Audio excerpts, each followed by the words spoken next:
And the concern for me is less, although it is a concern, less people who have spent 10 years reading Hitler and have a bunch of guns. So that is scary. But people who, years ago were voting for Mitt Romney and increasingly believe that, not that I want them to think that the U.S. electoral system is like a beacon of justice, but it's scarier if they and their friends are going to organize an armed militia and try to kill immigrants.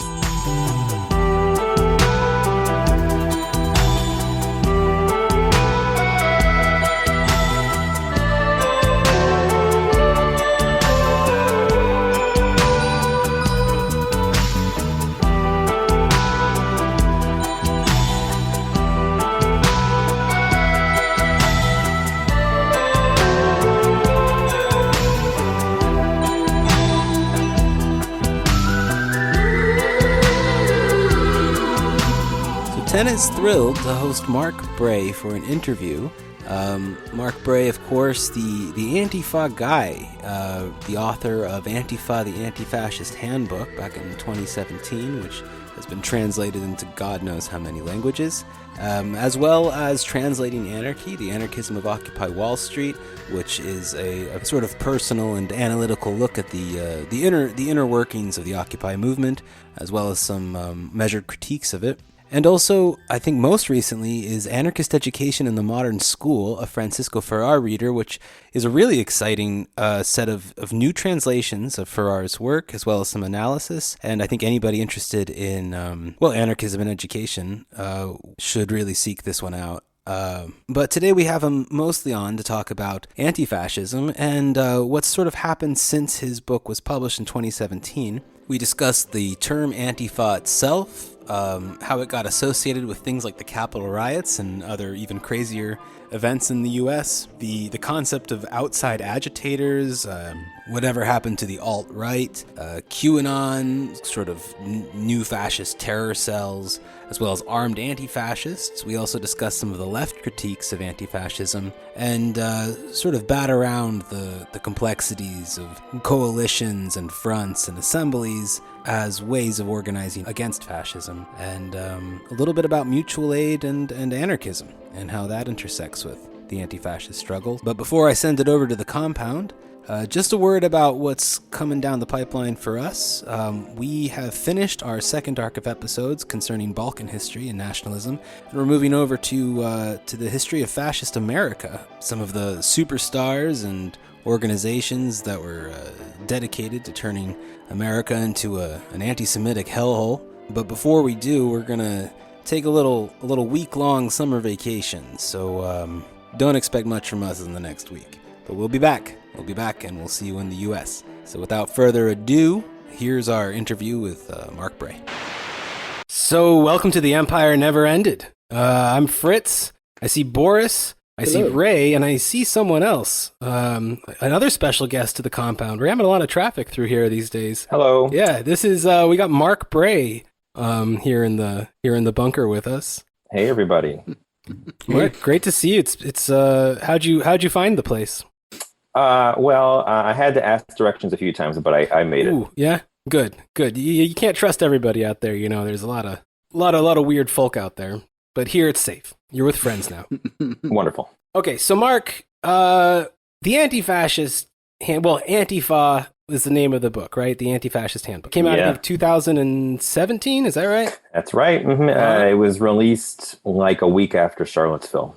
Yes, exactly. Yeah, and that was a very interesting time for it to come out, and it kind of threw you into the spotlight, and I started seeing your face around. Talking openly. It was a busy time. Yeah. To mass media about anarchism and anti-fascism, and I gotta say it freaked me out. How'd you feel about it? I'm sure you weren't the only one. Well, it was an intense time.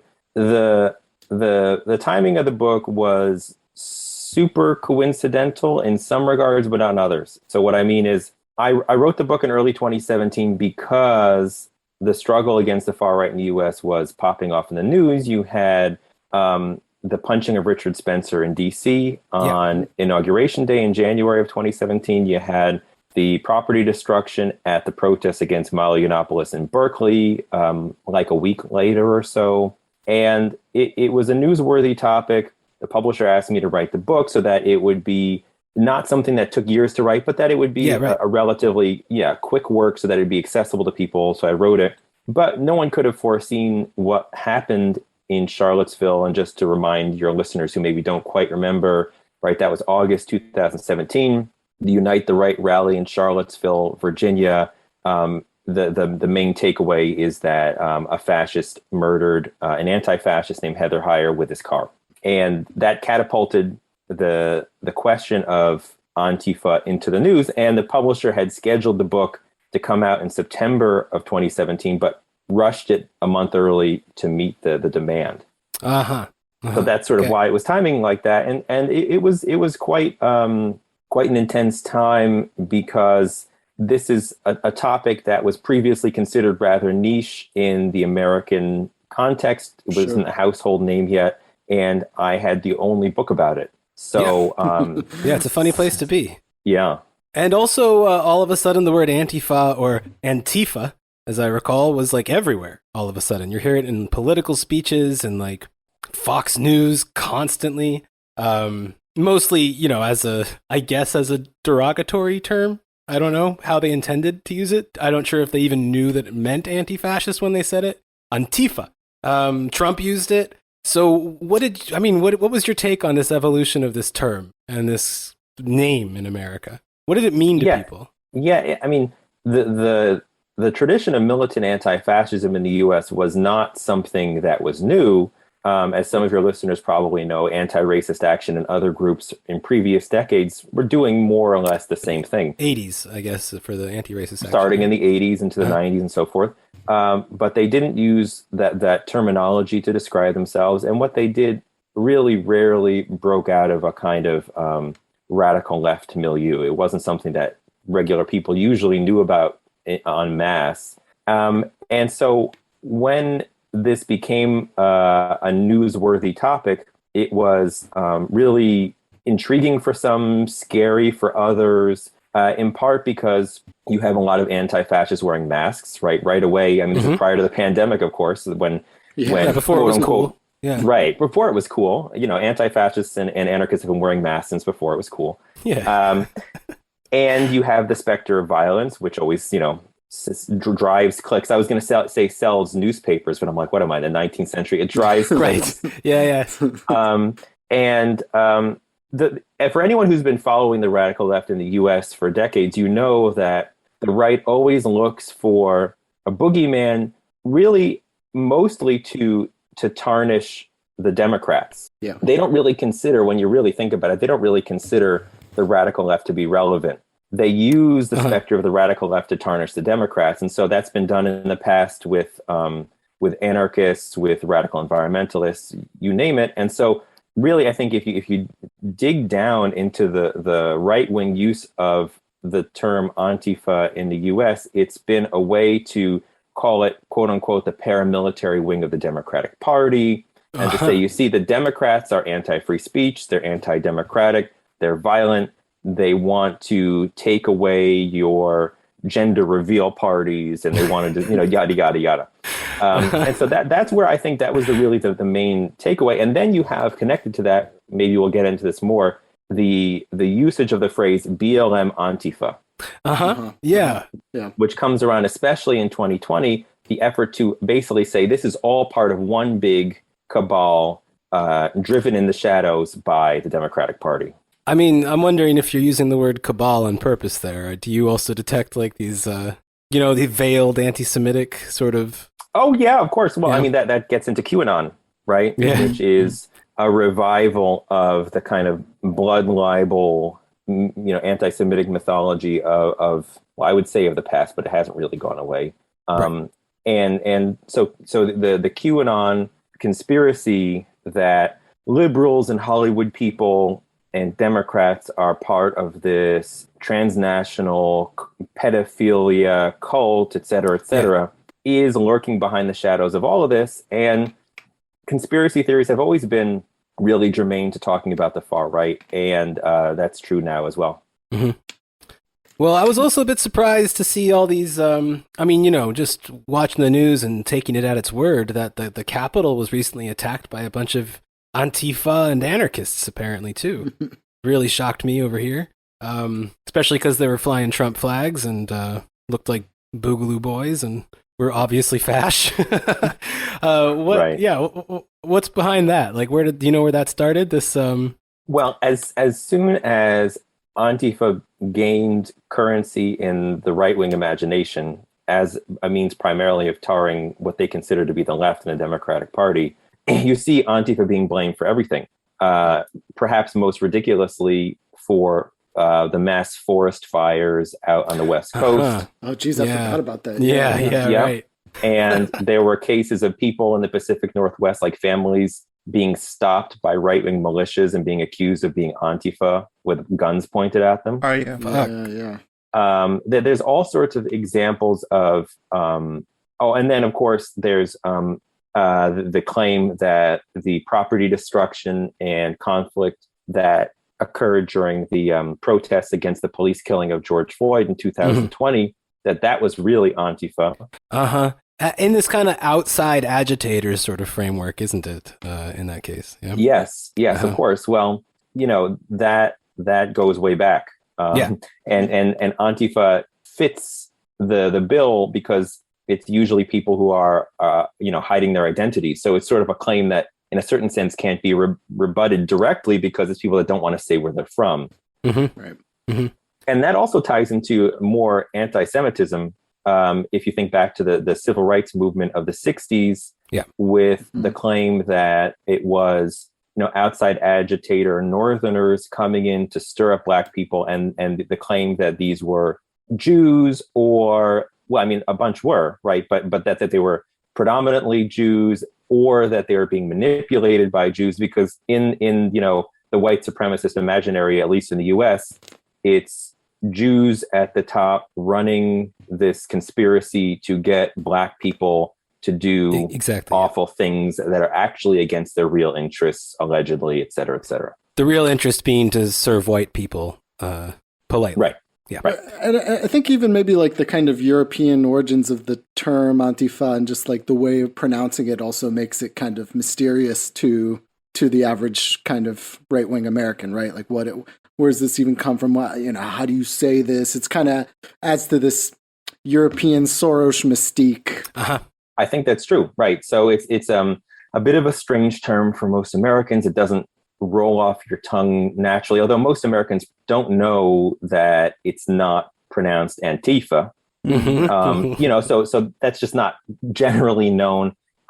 Even among journalists who interview me, when I say it differently, they sometimes stop and say, "So wait a minute, am I saying it wrong?" Yes, yes, you are. The answer is yes, but I would drive myself into an early grave if I tried to correct every pronunciation. So I don't. I just move on. Right. Makes sense. and that was part of why I think some of the anti-fascist groups in the U.S. in the early 2000s into the 2010s chose the term, right? Is they wanted that connection to the European movement.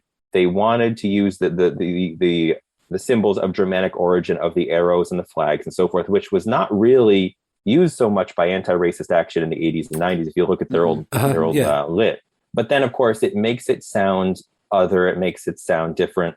The specter of the Black Bloc, which was used sometimes by anti-racist action, but usually not. Used more often now by anti-fascists in the U.S. in part because we live in more of a surveillance state, right? It makes more sense to cover your face maybe than it would have back in the day. Sure. That makes it look a little bit, I guess, scary to some people. And then, of course, as you mentioned, Fritz, the outside agitator trope then is even easier because it's in a certain sense an intentional effort to make the group connected more to a transnational context than arguably a local context. The globalists. Yeah, I mean, it is a strange term, and I mean, often it leads to all kinds of misunderstandings, and it has like different specific meanings in different countries, I would say. I mean, of course, the word means anti-fascism, but usually it's used to describe a kind of more militant anti-fascist approach of some politically radical currents, originally in Europe. But also in each country, it has a more specific meaning. Like in Germany, it was really connected to all the kind of dichotomy of the left radical movement there between the anti-imperialists and what they describe as anti-national kind of strain, which came out of the anti-Deutsch. And today, I think it's mostly used, the label, by this group, the second ones that come out of this anti-national current, I would say, which is like against, in a way, critiquing anti-imperialism from a kind of anti-nationalist radical position.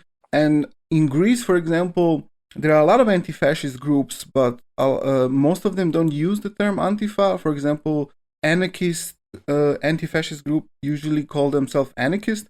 And if the term Antifa is used, it specifically means that these are people who come from the autonomist, more kind of anti-authoritarian Marxist part of the movement. That's what the word Antifa is synonymous there with, which is, from what I understand, in the US, it's the opposite case. Usually it's seen as something synonymous with the anarchist. So yeah, it's I don't know. It's a strange term. I'm myself not sure how useful is it to use it, and because it's also taken on some other incarnations as well that I've seen on the internet, like D-Day is Antifa, right? Yes. Yeah. On the other hand, some people tend to use it as just meaning anti-fascism in the broader sense. So I don't know. It's or the appropriation of anti-fascist symbolism in say. The Ukrainian war by the pro-Russian side, right? Yeah. So I mean, it's taken on even by myriad of different meetings from country to country. In the U.S., it's true that a lot of well-intentioned liberals and progressives will say things like D-Day was Antifa or Eisenhower's Antifa or so forth, which is not true, right? Because although it is a murky term, it does have an association with a more radical, militant strain of anti-fascism.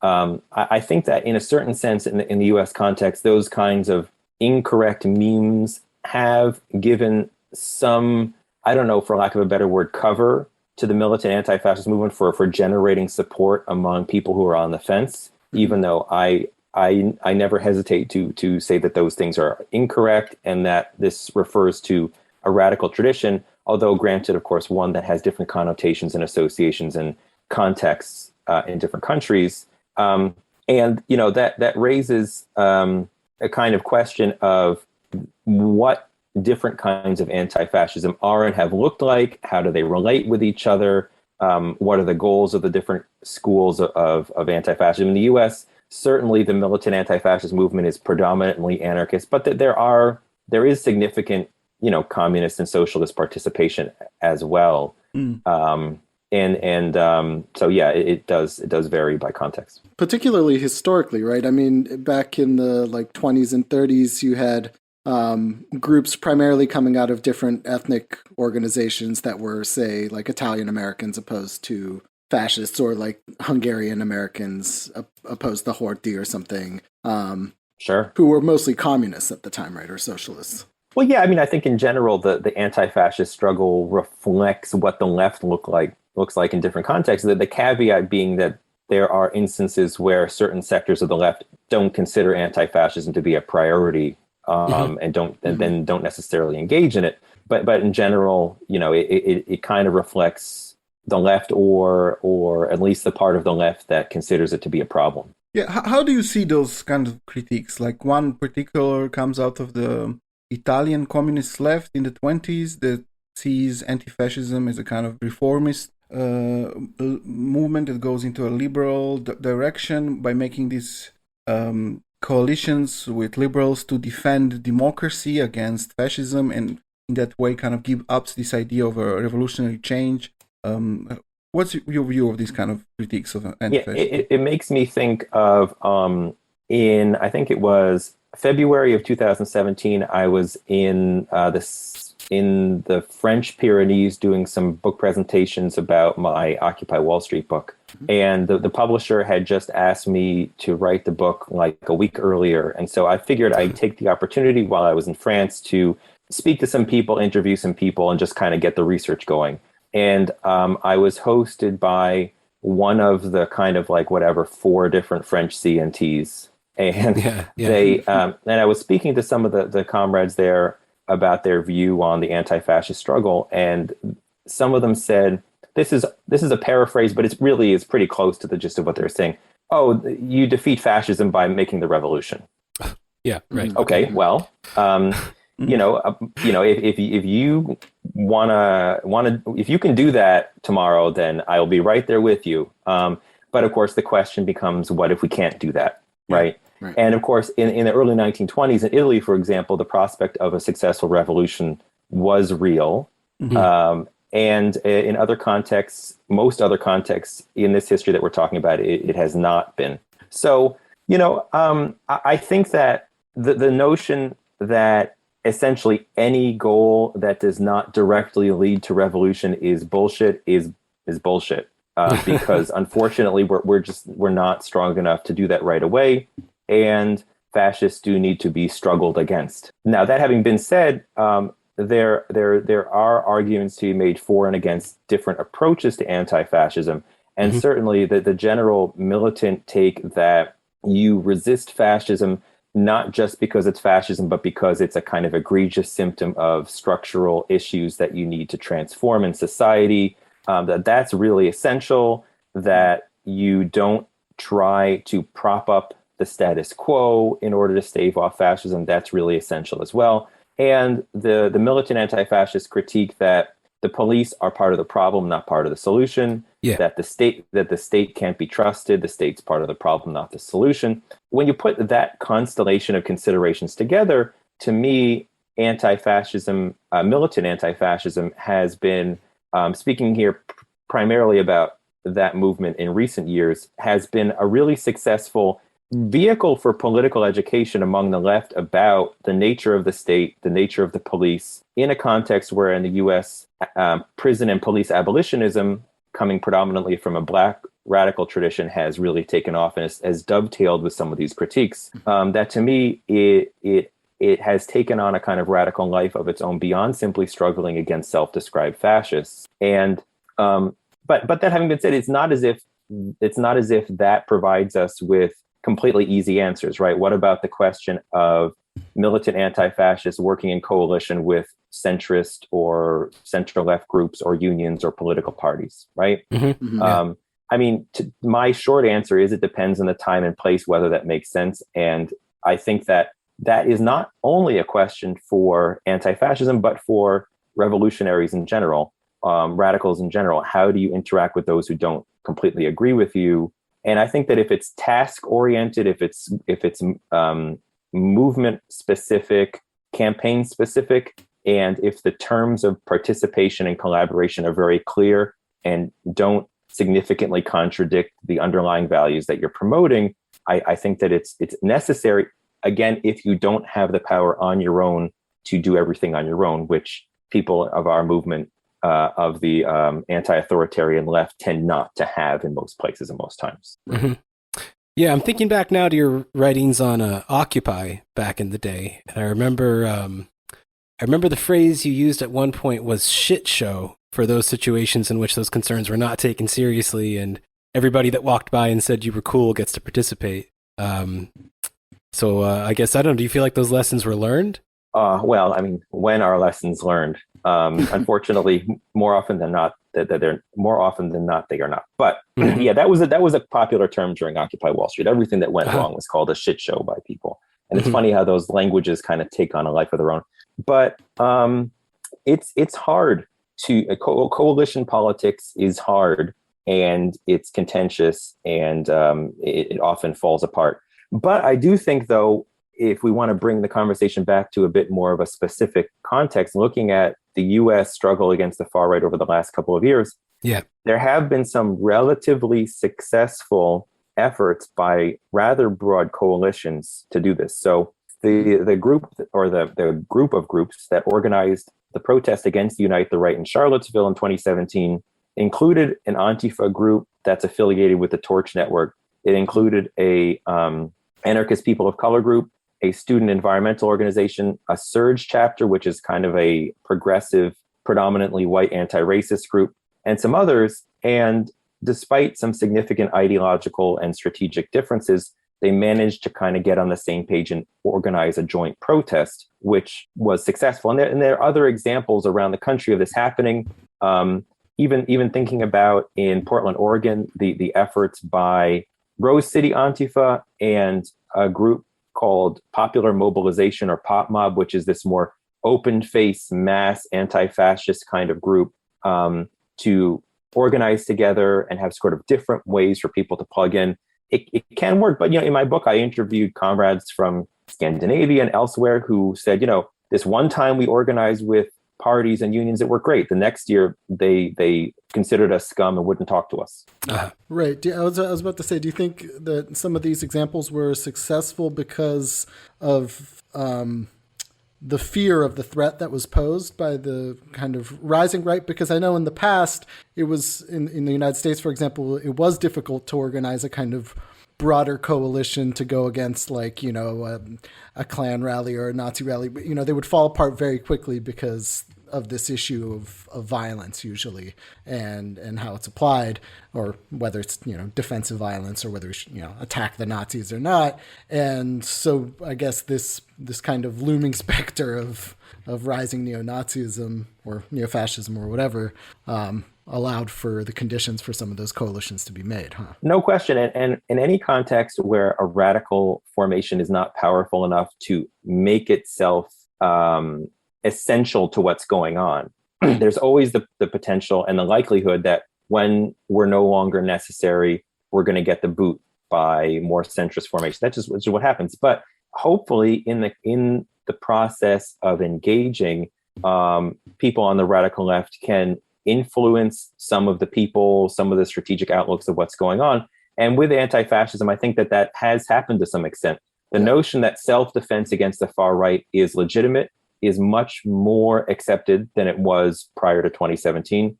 Right. The notion of no platform for fascism has taken on such a life of its own that it's sort of dovetailed with conversations around quote unquote cancel culture and Me Too, and the notion that maybe white supremacists should just be shut the fuck up. That's rather well accepted. And so and to throw in one that I think we forget about because it's become so self-evident is it's important to protest against fascists. Yeah. Right. Not long ago in the US, the liberal hegemonic perspective was just ignore them.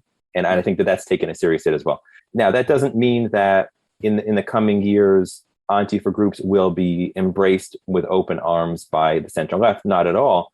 But hopefully in the process, these kinds of larger strategic outlooks can be more broadly felt in such a way that maybe sometimes we can have militant resistance against the far right without a self-described Antifa group necessarily having anything to do with it. Mm-hmm.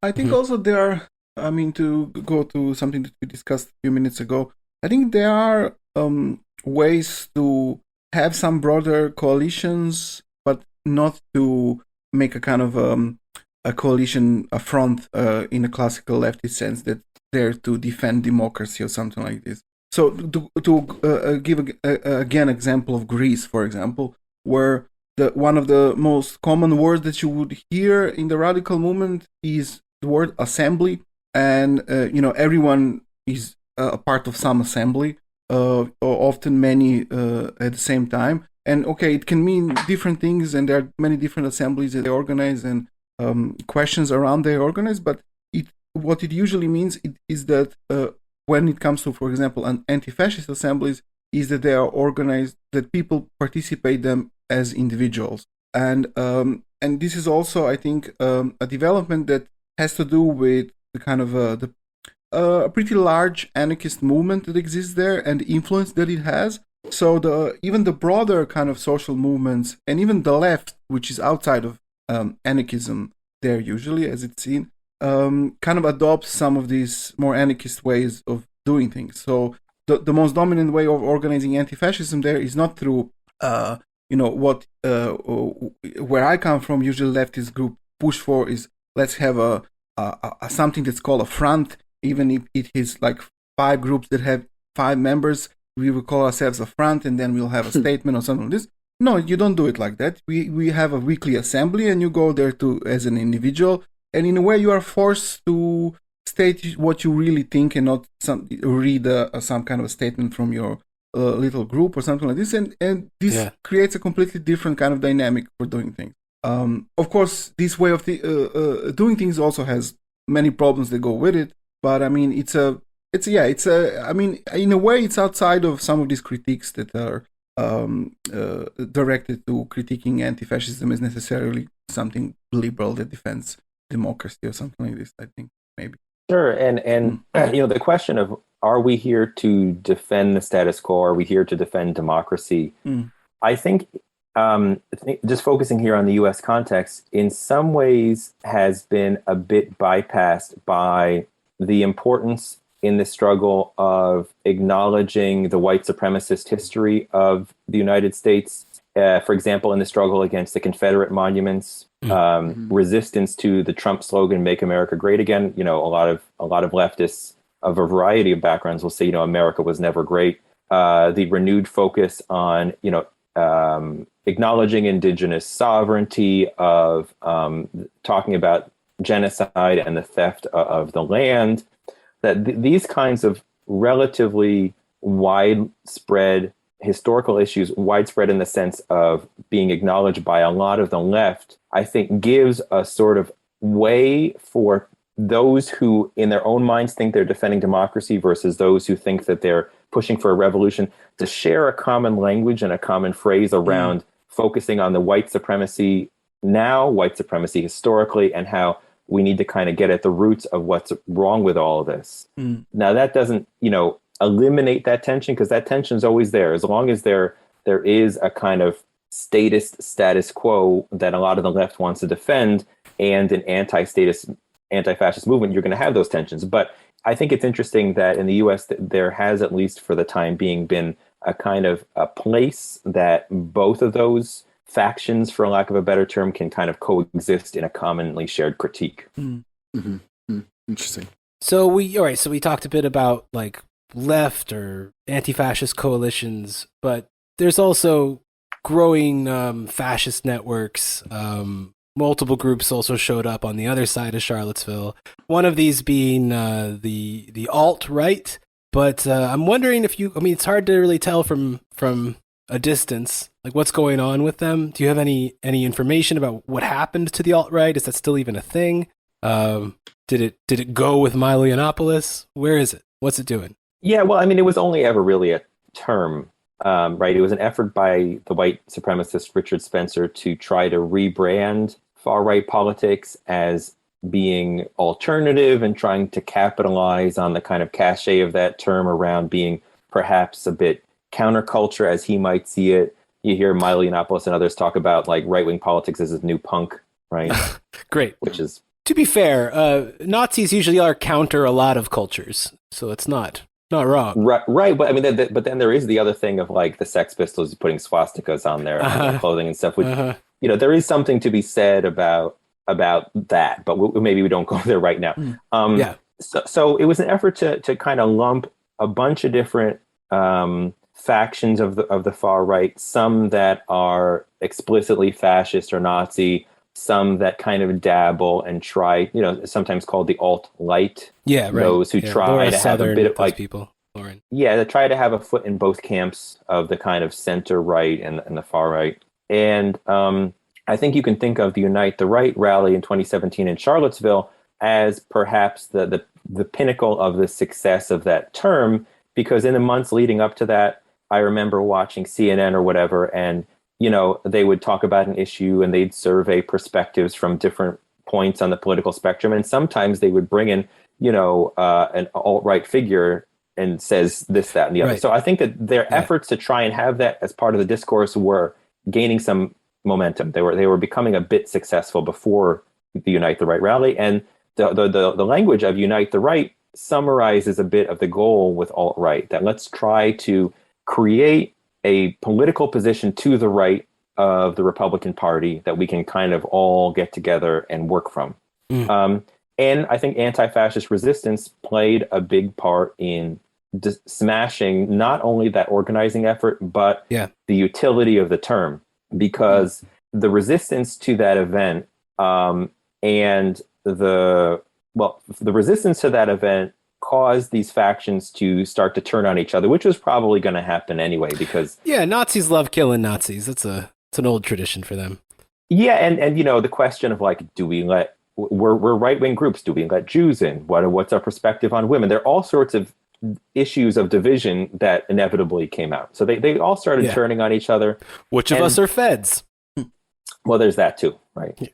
Enrique Tarrio of the Proud Boys had a long history as an informer and may still be, or whatever. And so the other part of the language conversation is the term alt-left. Yeah. So there was also an effort by the right Trump to say, invent well, that? That's the first time I heard it, was when he said it. He doesn't invent anything, right? You're right. That's he true. hears things like things from the right-wing ecosphere find their way into his head. Mm-hmm. And I think that could have conceivably been a successful term by the right to use a kind of horseshoe theory to equate the far left with the far right. And what happened in the wake of Charlottesville, because of the murder of Heather Heyer, I think in large part, is you get most of the political center, and even some Republicans like Mitt Romney, although he is a rather centrist Republican, saying that as much as we, condemn Antifa, et cetera, there is not a moral equivalence with Nazis. Yeah. Mm-hmm. Right? Which was a bit of a big deal in the American context, to say that the radical left and the radical right, as much as a centrist may not like either, are not the same thing, and that a Nazi is like as bad as you can get. And that, I think, that constellation of factors, the infighting, the inability to unite the right, the failure of the rhetoric on a national scale, both in terms of the diminishing utility of alt-right and the failure of alt-left, which is a term that was popular in right-wing circles and has largely disappeared at this point. Yeah, it was like a minute. Yeah. Right. But it was a kind of like an intense minute, right? I got so many questions by journalists about, is there an alt-left? What's the alt-left? What'd you say? There isn't an alt-left. It's a PR attempt by the right to try and create a false moral equivalency. But that constellation of factors basically meant that the term alt-right. Oh, the other thing is that not only would centrists say that there isn't a moral equivalency, they would say these people are just white supremacists. Right. Mm-hmm. Yeah. Call a spade a spade. Yeah. And now, while I do think that it's important for those who research and study the far right to be sensitive to their efforts to distinguish their politics and to rebrand themselves, and words do matter, there is, of course, also an importance in saying, hey, they're trying to whitewash, pun intended, their politics. So the term basically doesn't really exist anymore. Now you see talks about the mainstream rhetoric about them is white nationalists, white supremacists, far right, right-wing, quote unquote extremists, which is a term that I really dislike. That's the language. And so that rebranding effort has failed, and the ability of Richard Spencer and his crew to gain access to something resembling a mainstream platform has failed. Right. Yeah. Okay. So we had a comrade on in the first season from the Crime Think Collective who suggested that the right wing kind of jumped the shark a little too early, so to speak, with this whole Charlottesville thing. Bit off a bit more than they could chew. Would you share that opinion? I suppose it is worth maybe. I mean, I'm a historian, and historians don't love counterfactuals. But if the fascists had not killed Heather Heyer, would their efforts at creating something resembling a right unity have been a bit more successful? I don't know, maybe. But then again, baked into far right politics is that kind of violence. So in a certain sense, you can't have the one without the other. Right. Yeah. If it wasn't going to be that, it would have been, I don't know, a shooting. It would have been, something else, right? Something else. And then there have been unfortunately far too many other examples of the violence over the recent years. But they I think that sounds reasonable to me, because they didn't have sufficient political commonality right? All these questions about identity and politics, they couldn't find common ground. The fact that a lot of this work was done online among people who didn't necessarily know each other that well in person. And then when they came out in the light of day, they were, often attacked by anti-fascists. They were doxxed, meant that they were under a lot of pressure. They started pointing fingers at each other, as you mentioned before, who's the Fed, who's the informant. And so I think that's a reasonable assessment. Mm-hmm. So some of the newer developments in the concerning fascists in the US is this QAnon. I don't know if we should even call it a movement, but phenomenon that exists in the US. On one hand, and on the other hand, there are these more kind of nihilist, openly kind of pro-terrorist groups or cells that exist that we covered during this podcast. So what are your thoughts on these developments? Right. Well, to start out with QAnon, I think that first of all, QAnon is big in the US, but it's also apparently spread to a whole bunch of other countries around the world, unfortunately. Right? Germany especially, right? I think so, yeah. So, but to just limit my comments to the US, I think that Americans, when we learn about what fascism or Nazism was, we think about soldiers marching and it all being a very explicit, brazen kind of thing. Less do we think about how conspiracy theories like QAnon, which have a significant amount of overlap in some circles with like yoga and wellness kinds of discourses, anti-vax kinds of stuff, and the importance of social media in all of these kinds of things create spaces for people who are susceptible to one aspect or another of the messaging to, in their kind of free time, gradually adopt some of these views. And so that, I think, is a kind of a really dangerous consideration. So I've gotten the question before, which I don't have a good answer to. What can it's one thing for Antifa to confront a group of neo-Nazi skinheads, but what do we do about like QAnon, which could be influencing the view of my aunt or whatever, not my aunt, because my aunt doesn't actually believe in that, but one's aunt, don't want my aunt to listen to this podcast. We know and say, the hey, aunt what you're the talking hell? about. To start to buy into some of this stuff, and that's connected to the question of what information is reliable or not. And so we talked before about the kind of liberal anti-fascist defense of quote unquote democracy and how to differentiate that from a radical anti-fascist posture. I think a somewhat analogous conversation can be had around media and truth. The center left response is believe the New York Times, right? Yeah. And so, sure, I would believe the New York Times before a QAnon Facebook page, and of course we can read between the lines in mainstream news sources to pick out what could be useful information. But the answer is not to say that like corporate media will save us either. But that's a way that these kinds of ideas can have a far more profound effect on what society thinks. And so it creates a context for people to believe the ludicrous notion that like anti-fascists were behind the storming of the Capitol on January 6th, or were setting forest fires, or are really working in the pay of George Soros, another anti-Semitic conspiracy theory. And so you have all of that going on. And then I think the dangerous connection between that and the kind of armed Nazi cells is that if you have, Trump was president, he created this conspiracy theory that the election was stolen from him, that he had actually won, but that essentially, if you read between the lines, this QAnon conspiracy theory robbed him, right? This cabal of liberal pedophiles secretly robbed him of the election and is trying to destroy the country. And you have a reluctance to believe anything resembling truth about what's actually going on in society around COVID-19 or around the election.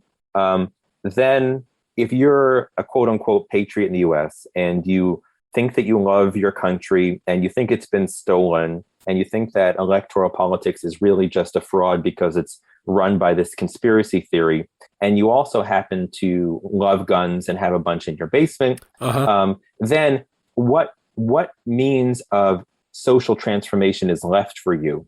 For some people, it's going to be armed struggle, especially if we hit some sort of a crisis mode. So I think there is a kind of line to be drawn between these two groups. And the concern for me is less, although it is a concern, less people who have spent 10 years reading Hitler and have a bunch of guns. So that is scary. But people who 4 years ago were voting for Mitt Romney. Well, 4 years, not 4 years ago, whatever, 8 years ago. Right. And increasingly believe that, not that I want them to think that the U.S. electoral system is like a beacon of justice, but it's scarier if they and their friends are going to organize an armed militia and try to kill immigrants and kill Jews. At least it gives them something to do, That's not just them talking to their 6 friends with guns and right. And then going back to the conversation around anti-fascism and revolution. Yeah. I think anti-fascism as a kind of mode of radical politics only makes sense if you believe that there is something worse that could happen to society than capitalist parliamentarism. Mm-hmm.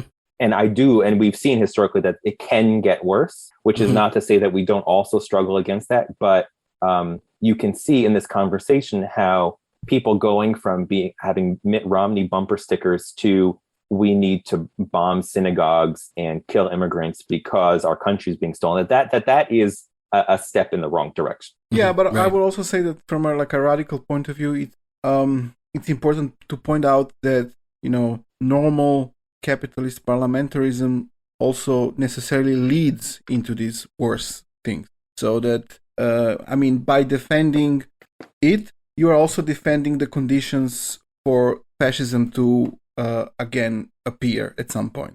So yes, of course. It creates a breeding ground for this to happen, particularly in context of crisis. Yeah. Well, I guess in response, I assume, to some of these more terroristic, nihilistic sort of secretive Nazi groups popping up, we also have the rise of armed anti-fascists in the U.S. I wonder if you could talk a bit about that. How do you feel about that? Yeah. Well, the biggest network was, because it's defunct, Redneck Revolt, which was an effort to reclaim the term redneck, which originally had a kind of socialist working class orientation, and to build a kind of predominantly white anti-racist militant formation. It fell apart in acrimony and allegations of sexual assault among some key figures and so forth, which is really unfortunate. Some of the chapters have continued as John Brown gun clubs in different parts of the country, and there's other kinds of similar armed formations. There was a queer and trans gun club in Rochester, New York called cleverly Trigger Warning. A bit of a pun there, right? Mm-hmm. I don't know if they're still active or not. And then also there are some similar kinds of groups coming out of Black radical politics who identify with the tradition of the Black Panthers. Yeah, the Huey P. Newton Gun Club, I think. For example, right, yeah. Dallas, maybe? Sounds right, although I'm not sure.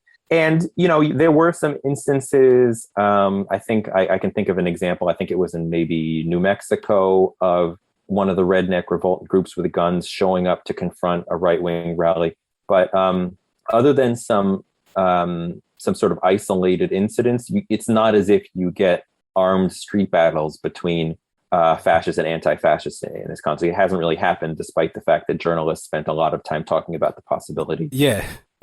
My short answer is that I really like this quote from a Baltimore anti-fascist that my editor decided to put on the back of the book, which is essentially that you fight fascists by writing letters and making phone calls, so you don't have to fight them with your fists. You fight them with fists, so you don't have to fight them with guns. You fight them with guns, so you don't have to fight them with tanks. Interestingly enough, though, I spoke to one French anti-fascist who was actually at a book talk I gave in Dublin. And I was talking about how in the US, the most successful and common tactic is doxing, because, if you can make these phone calls and do this internet research and ruin a Nazi's life, then you don't have to put yourself in physical risk and so forth. And he said, well, at least in France, we prefer to just confront them in the streets. We consider that to be more honorable. I don't know how reflective that is of the movement at whole, but at least that was the one guy's opinion. But I like the notion of you do what is necessary to confront and shut down the threat without exceeding what is necessary. But you do what's necessary. And if there is a concern about an armed fascist movement, then I think it's perfectly reasonable for there to be an armed anti-fascist movement. When I spoke to the Europeans I interviewed when this kind of issue came up, generally said, thank goodness there aren't as many guns where I live, because if there were, it would get much bloodier. And so that makes sense to me. But we are in a context where there are guns and where fascists do have guns. And so to me, the notion of anti-fascists using them makes sense. But, still, it's not, it hasn't been the most common or the most useful tactic or thus far in the U.S. Right, which is, I guess, kind of speaks to why those formations didn't really last that long, right? Because they didn't really necessarily serve an immediate need other than to, say, learn how to use a firearm, which you don't need to necessarily be part of a organized group to do. Sure. I mean, I suppose that they had political ambitions beyond simply doing that. And some of the reasons why they fell apart were problems that all sorts of leftist groups unfortunately have. But yeah, I think that if we were in a context where unfortunately we needed armed left militias to like consistently defend ourselves from fascist attacks, then I think that then maybe the considerations would have been different. But because doxing works insofar as somebody cares that somebody's a Nazi. Like in many places, you can dox someone and be like, this guy's a Nazi, and people will be like, yeah, I don't care. That's absolutely true. Yeah. That's absolutely true. And that's the kind of connection that exists when it works with public opinion around what kinds of politics are taboo or not. And the other side of it is when fascists dox anti-fascists, how much do people care that someone's been doing anti-fascist work, and how much of a kind of taboo is that? Right. Yeah, I'd imagine that varies considerably from place to place, even within the U.S., right? Yeah, I mean, even in my personal circumstance, I was working in New Hampshire at Dartmouth College, and that was a university setting where there was a lot of support, but there was also a fair amount of animosity. And where I am now at Rutgers in New Jersey, certainly the media spectacle has died down a lot, but it's a huge institution, and people generally don't seem to care, which is great. Mm-hmm. Yeah, nice. Well, I guess on the topic of tactics, what about mutual aid networks? How does anti-fascism in the U.S. interact with these groups and efforts? How significant are they?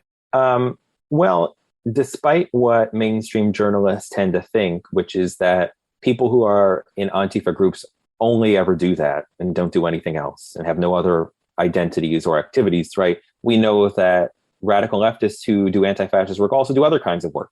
Yeah. And that in the U.S., the anti-fascist movement is disproportionately anarchist, and the political priority attached to mutual aid is associated with the anarchist movement as well. So there is a fair amount of overlap.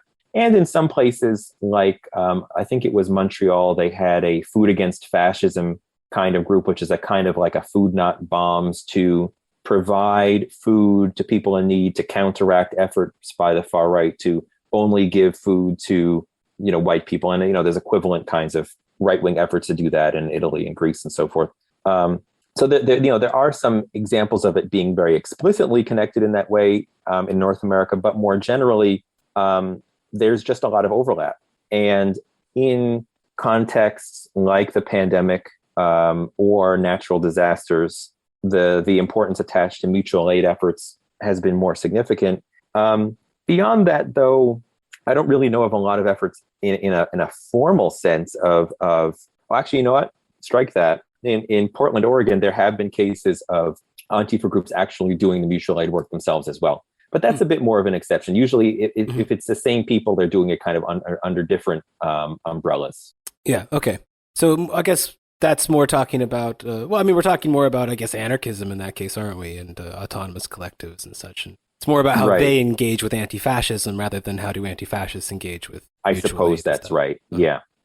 So maybe for people outside of the U.S., because we have a lot of listeners that aren't from the U.S., what is kind of the post-Trump era looking like for, this great enthusiasm for anti-fascist mobilization that existed during the Trump era? Right. Well, to state the obvious historical fact, the profile of anti-fascism historically has had everything to do with what the far-right threat is perceived to be. And so, whereas in the decade before Trump started running for office, anti-racist action and Antifa groups in the U.S. were really flying well below the radar, not just of mainstream coverage, also even of the radical left. And, I spoke to some people who had been at it for a long time for my book who said that, whatever around like 2010, most leftists thought it was a waste of time. And then, of course, that's not the case now. So what will it look moving forward? I don't think it'll be a return to how it was under Obama, in part because of some of the factors that we discussed before. This increasingly widespread notion among the right that the country's been stolen, that you can throw in QAnon, you can throw in concerns about migration, the culture wars. Cancel culture has become a huge boogeyman for the right, even though they're as eager as anyone to cancel everything they can cancel. Oh, yeah, of course. So that there are all of these kinds of fears that have generated on the right. And what has changed significantly over the past decade is that the Republican Party is less seen as a vehicle for remedying these grievances. And so therefore, I think over the coming years, they will continue to be a significant threat from the far right. Trump may have lost, but Trumpism isn't gone. There are still politicians trying to capitalize on that. He very well may try to run for office again in 2024, though I doubt he would win. So you'll still have this issue. But the thing is that from the media's perspective, they become interested once you see a spectacle of bodies on the street, from their perspective, preferably with violence and masks, guns, even better. Course. Yeah. And that you get when there is a right-wing mobilization, a far-right mobilization, and that hasn't happened so much. It happened a bit sort of under the guise of protesting the mask mandates during the early days of the pandemic. Right-wingers would far-right figures would, I would say, infiltrate, but it's really more about a kind of overlapping milieu that they would try to kind of use those. And that's what you see is that when they're weak enough, too weak rather, to do their own thing under the banner of a Unite the Right, for example, they try to go in where there's other kind of right-wing seas to swim in. The only kind of example that I can think of recently of this, and this is really rather minor, is that there was a pro-trans spa in Los Angeles that got picked up by Tucker Carlson, which for viewers who don't live in the U.S. and don't know is the most influential white supremacist media personality in the U.S. Yeah. And he started talking about it as some sort of place where it's some sort of basically like deviant place or whatever. I don't remember the exact language he used. And so you get these right-wing protests outside the spa in the name of Save Our Children, which is one of the slogans of QAnon because they believe that they're saving children. Never mind the fact that Jeffrey Epstein, a documented abuser of children, was friends with Donald Trump and so forth. But they showed up there and anti-fascists showed up to confront them. But this is like, it got a lot of traction on far-right Twitter, but it wasn't a news story really, right? This kind of protest, counter-protest. And that's the biggest thing that I can think of recently. So I'm not sure what the profile of big confrontations will look like, but the kind of doxing wars, the culture wars, and the stuff behind the scenes is continuing. I think the real question is, will there be a political figure who will inherit Trumpism and make it maybe slightly more palatable to a wider demographic and have a little bit more success in propelling it into its own kind of movement in a way that remakes what the Republican Party is? I don't know, but the story is certainly not over. Well, Tucker Carlson was discussed as himself as a possible kind of successor to Trump. Yeah, I'm not sure I see that, but there will be plenty of folks clamoring to pick up the torch.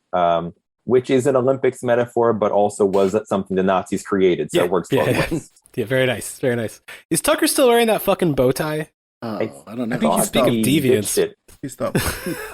I thought he ditched the bow tie, but all right. not 100% sure. He's in Hungary right now, I believe, which, that's perfect. I mean, it's kind of a logical place for, if American right-wingers are trying to figure out what to do next, kind of looking at the European example is something that, could be potentially enticing for them. I know it is for some of these Nazi groups, like in the post-Charlottesville era, got really into, like, looking at, Ukraine or whatever, and how like, Euro straight-edge Nazis train and, fight clubs and that kind of thing. So... Yeah. It kind of makes sense that those in the more kind of electoral sphere of things would be interested in Hungary and Orban and whatnot. Yeah. Tucker Carlson invited me on his show 3 times, but I did not accept. Yeah, I was actually wondering, like, what was kind of the most absurd out of, because you were like, the Antifa guy for a little bit on TV. Or what was the kind of most absurd place that you got called onto? The crying Nazi? Yeah. Ring a bell? Yeah, of course. Right. Yeah. I think this is a great success on my part. I've forgotten his name. I don't remember. Cantwell. Yep, there you go. Yeah. You're welcome. He actually, or maybe not. He was living in New Hampshire while I was living in New Hampshire, and he invited me to come on his podcast. Mm-hmm. I did not respond. Something to dream about. What about your... I guess I was wondering also at the time about your personal safety. I mean, since you were the Antifa guy, like, that couldn't have been fun all the time. Yeah, I got a bunch of death threats. Fortunately, I was living in an apartment. I didn't own a house. When you own a house, the property records are available and people can find out where you live pretty easily. Yeah. It's not as easy with an apartment. So the only people that figured out where I lived were the FBI, who visited me a couple of times. I did not accept their invitation to have a conversation. Well, that probably that also probably means that the Proud Boys knew, no? Because their leader was. Well, they didn't show up. Oh, okay. Which is good, and none of the death threats included my address or anything that gave me any sense that anyone really knew what the hell was going on. There was a suspicious package mailed to my workplace, and the university called the police, who brought in the bomb squad, and it was just a bunch of books that some random professor sent me, unsolicited. You don't just send random. Don't send books to somebody without warning them first. Come on. Yeah, there's that too. Yeah, this is America. I was concerned, and a few months before the media circus started, I started training in Brazilian Jiu-Jitsu. Not because I thought that I would suddenly become some sort of superhero, but I felt like it was a step to be proactive. Like I felt like I was doing something. Yeah, sure. And absolutely. And the greatest utility of that actually was that when the media circus was going on, it was the only thing that I could do where I could actually make my brain not think about what was going on. Because if you're engaged, it was a good kind of respite more than anything. I was concerned, but nothing really happened, which is great. And what I learned is that, at least in the US context, the death threats have everything to do with when you pop up on right-wing media.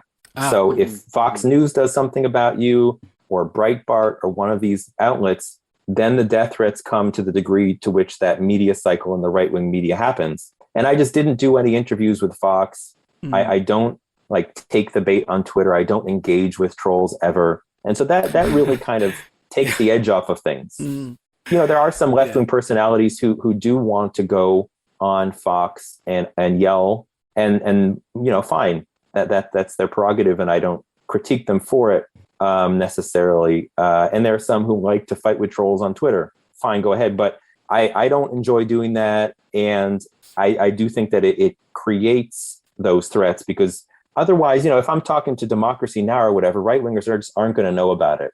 But if you talk to Tucker Carlson, whoever, they know, and they just, what you learn is they habitually threaten everyone they see on their TV. And so if you're next in line, it'll be you, and if you're not, then it won't. And then there's the question, of course, of like employment. So as you may have heard, my employer at Dartmouth College, the president of the college publicly denounced me. But my coworkers wrote a letter of support, and I didn't lose my job. It may have affected my efforts to gain further employment elsewhere. I'll never know, but c'est la vie.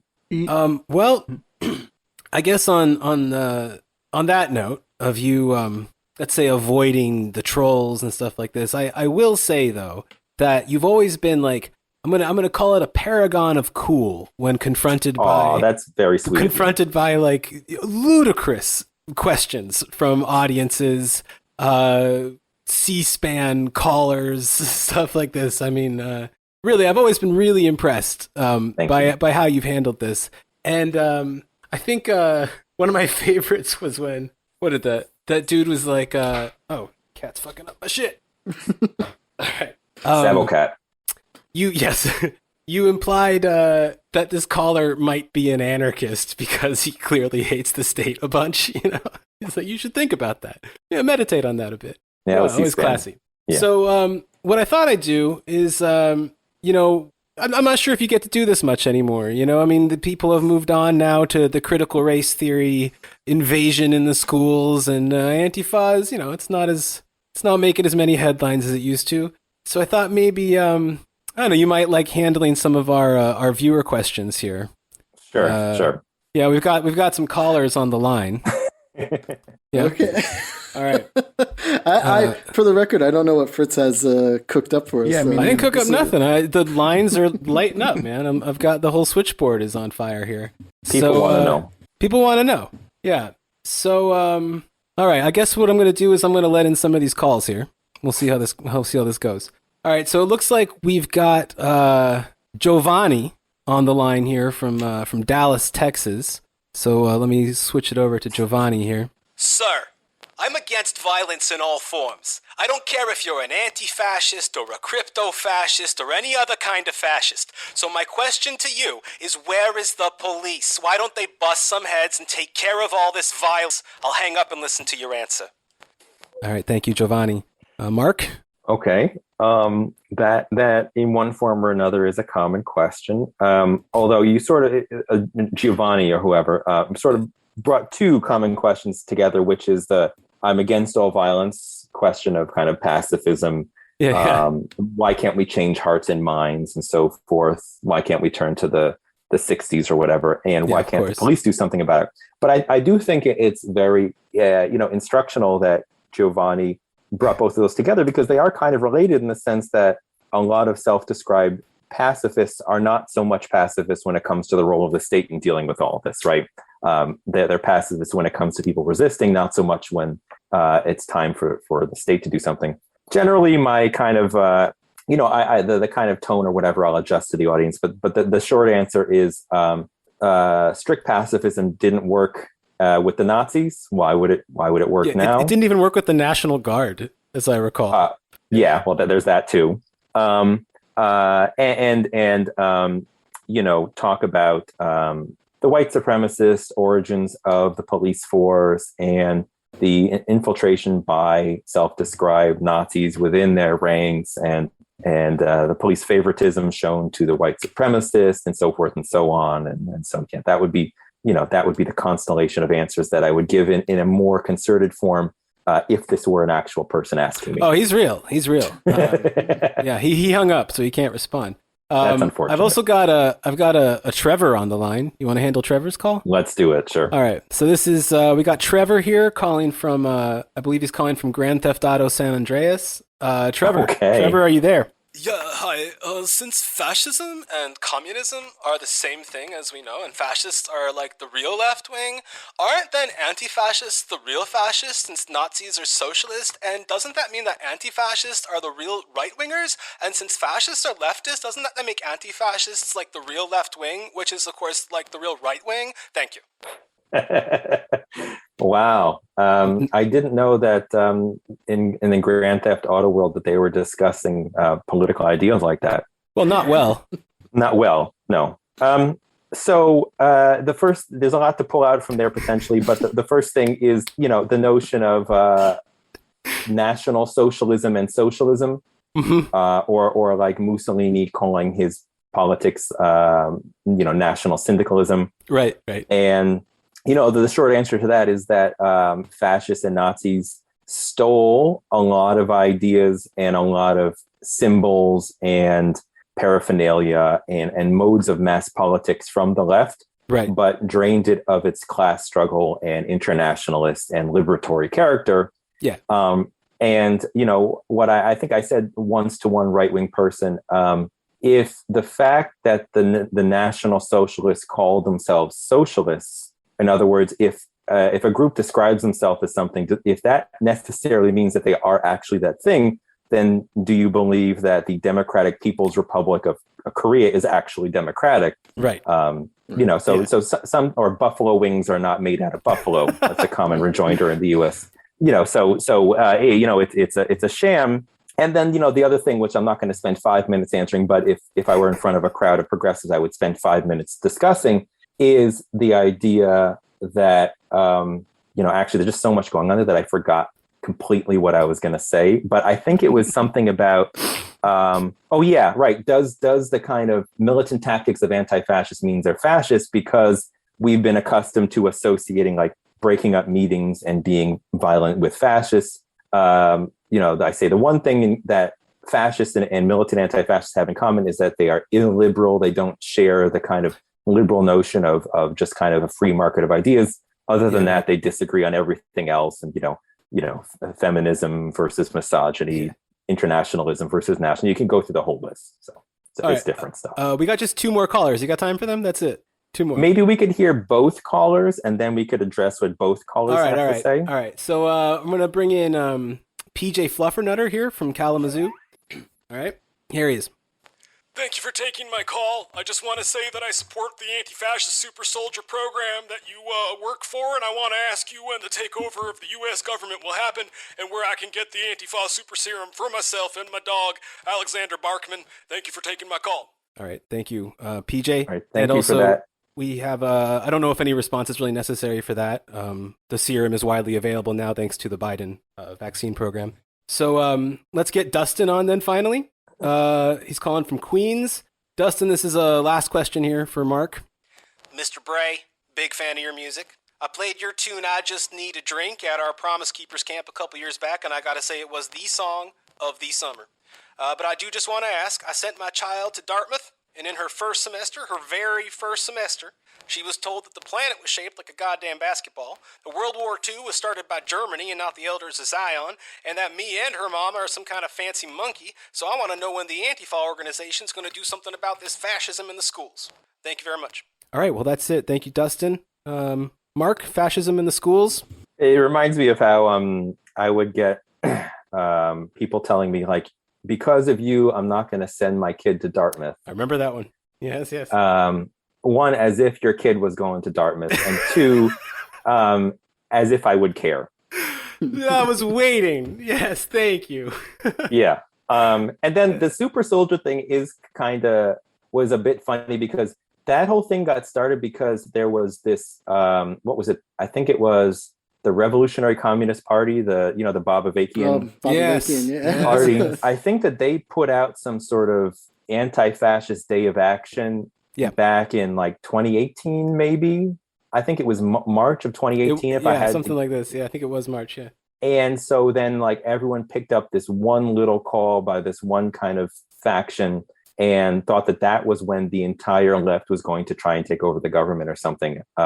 So, getting legitimate media inquiries about that was strange. I mean, really, probably 2/3 of what I've ever talked to the media about is just know that thing that you found on the internet is not true. Yes. Although I bet you Chairman Bob liked that. They were taking him that seriously. Wouldn't be surprised. Yeah, wouldn't be surprised. Thank you for the calls, listeners. Yeah. Thanks for answering them. Always a pillar of I don't know, unflappability, Mark. Well, I'll say 2 things. One is I know that people want to get a rise out of me, and I don't want to give them satisfaction. You don't. 2 is there was one presentation where I lost my shit and started cursing. For real. That was in Detroit at an event where there were these like new left Marxist labor historian guys who were sort of going to comment on my presentation. I do my normal shtick. I sit down, they get up and basically say that like because I think that the event was named after some sort of like Abraham Lincoln Brigade Stalinist from the 30s. Okay. And he's like, that guy'd be rolling over in his grave if he heard you talking about destroying freedom of speech. And so like we can't do this. This is not good. And I was really tired and worn out. And I got up on the podium afterwards and said something like, first of all, like, if you're honoring some like Stalinist dude and you're lecturing me about freedom of speech, then that's a load of bullshit. Yeah. And then he said something about like how like the far right doesn't need to be resisted. They're not dangerous. And I just said, well, fuck that. I'm just like, I kind of just like let it all out and let off some steam. And I did not accept his invitation to dinner afterwards. I went home and watched a Yankees playoff game instead. Well, there you go. You win. A much better use of your time, I think. Yeah, probably. absolutely. Yeah. All right. Well, it was fun. So yeah, thanks for coming. Anything you want to add or close off with? Maybe promote something you're working on right now. Sure. We're going to talk about your published work in the introduction, but sure. I got another book coming out in March of 2022. It's something I've been working on for like a decade. It's the title is The Anarchist Inquisition. Yes. What was the subtitle? I didn't come up with the subtitle, but it's something like Activists, Martyrs, and Assassins in Spain and France. And it's about basically anarchist propaganda by the DITA, the turn of the 20th century in Western Europe, state repression of it, and the kinds of transnational campaigns that were mobilized to push back against Spanish state repression. And I put a lot of time into it. I think it's pretty good. It's a fun read, a lot of good stories. Nice. And keep an eye out for that next year. Fantastic. Great. Well, maybe we can have you back on then. You got it. Yeah, especially if there are more who's going to be callers. publishing that? It's being published by Cornell University Press for job considerations. I needed it to be on a university press, which is why it should have come out in late 2020, but the university publishing schedule, especially in the context of a pandemic, takes a long time. So Yeah, sure. All right, Mark. Well, thanks a lot. Yeah, thanks for yes, coming on. thank you. Thank you so much. This is great.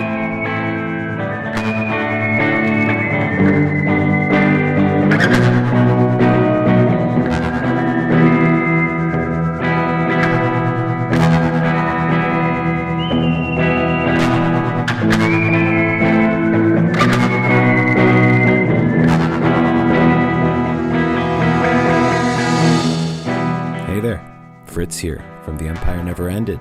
This has been one of our weekly free episodes for free people. But for premium people, we also have weekly premium episodes, which you can get at patreon.com/tenepod, TENEPOD, and also follow our various social media things in the show description there. Like and subscribe them. Follow them. Like and follow and subscribe. Follow them. Do it.